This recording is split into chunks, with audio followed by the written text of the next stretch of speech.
tubig dagat, sanhi yan ng hampas ng alon. 7 layer po yan. Kung po mapapansin niyo po, may mga lizard. Lizard.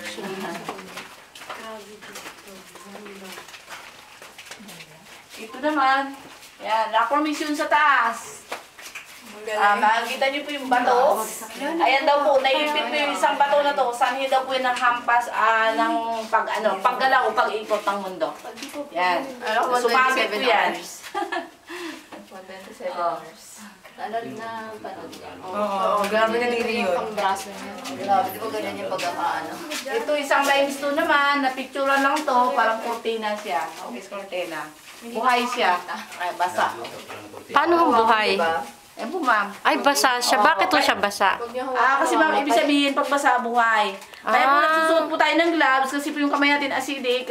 In case na mawakan mo natin yan sila, namatay po kasi may mga oil po yung kamay natin. Perfume or lotion. Ganun po yun. Ayun po, sa taas, rock formation pa rin.